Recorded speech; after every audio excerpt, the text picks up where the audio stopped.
Bienvenue à toutes et à tous. Aujourd'hui, on se penche sur un terme qui circule pas mal chez les développeurs en thème. Le vibe coding. Oui, bonjour. C'est vrai que ça fait un peu le buzz avec d'autres termes comme cracked, cooked. Exactement. Alors on a regardé des articles, des posts sur les réseaux, notamment celui d'André Carpati, des discussions Reddit, pour essayer de comprendre ce que c'est, ce vibe coding. Le codage à l'intuition, assisté par IA en quelque sorte. C'est ça. L'idée, c'est de voir d'où ça vient, quels outils on utilise, et puis les conséquences pour le développement logiciel. Et pour commencer, la citation de Carpati est assez parlante, non? Ah oui, carrément. Ce n'est pas vraiment du codage. Je vois des choses, je dis des choses, j'exécute des choses, je copie-colle des choses, et ça marche à peu près.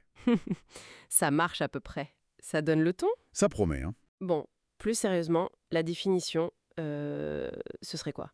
En gros, c'est produire du logiciel en utilisant une IA, souvent LLM. Tu sais, ces grands modèles de langage. Mhm. On lui décrit le problème en langage naturel. Et là, le rôle du programmeur change. Il devient plus un guide, il affine ce que l'IA propose. D'accord. Et un point essentiel que Simon Willison a souligné, c'est que l'utilisateur accepte souvent ce code sans le comprendre à fond. Ah oui, c'est un point clé, ça. Et l'origine du terme, alors? C'est Carpati?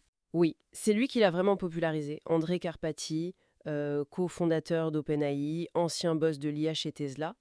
Il a posté ça sur X en février 2025. D'accord. Il parlait de s'abandonner complètement aux vibes, d'oublier que le code existe. Il disait même accepter tout, copier-coller les erreurs sans commentaire pour que l'IA corrige. Carrément. Une approche très lâcher-prise, quoi. C'est ça. Pour lui, c'était acceptable pour, je cite encore, des projets jetables de week-end. Et il trouvait ça assez amusant. Hmm. En fait, ça prolonge son idée de 2023 qui disait que l'anglais est le nouveau langage de programmation le plus en vogue. Intéressant. S'abandonner aux vibes. Mais concrètement, on fait ça comment? Avec quels outils on peut viber comme ça? Alors, il y a tout un tas d'outils qui ont poussé. On peut les classer un peu. D'abord, tu as des constructeurs d'applications complets, souvent très visuels, genre Tempo Labs, qui peut même générer la doc produit. Ah ouais. Oui. Bolt.new, Lovable.dev, aussi Replit, Base84.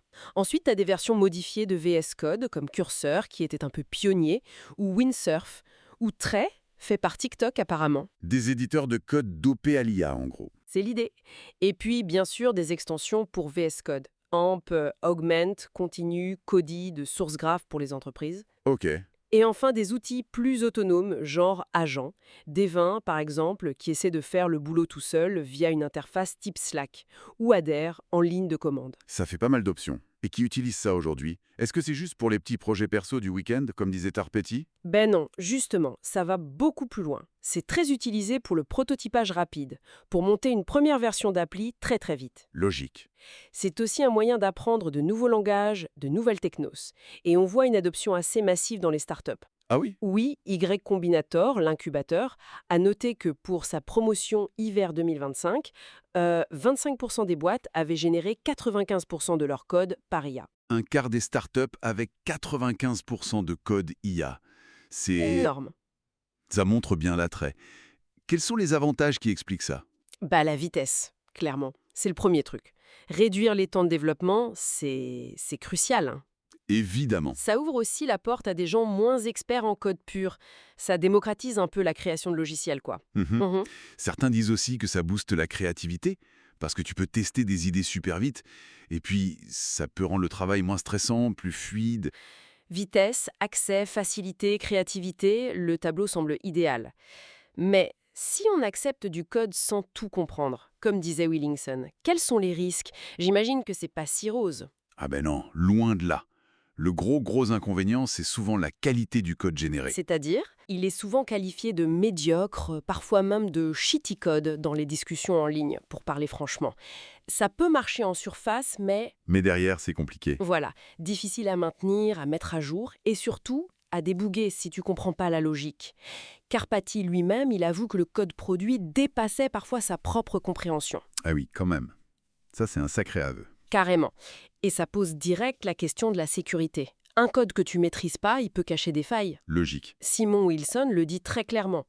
Utiliser le vibe coding pour du code de production est clairement risqué. D'accord. D'autres points négatifs? Oui, le risque de perdre les compétences de base en programmation, devenir trop dépendant de l'IA, qui, bon, faut le rappeler, fait aussi des erreurs. Sans oublier que certains outils coûtent cher et que beaucoup sont plus efficaces pour créer un nouveau projet que pour le maintenir sur la durée. Le fameux jour 0 versus jour 1 plus. Donc, d'un côté, une promesse de rapidité, d'accessibilité incroyable, et de l'autre, des risques bien réels, qualité, sécurité, compréhension. C'est un vrai paradoxe. Alors, qu'est-ce qu'on retient de tout ça?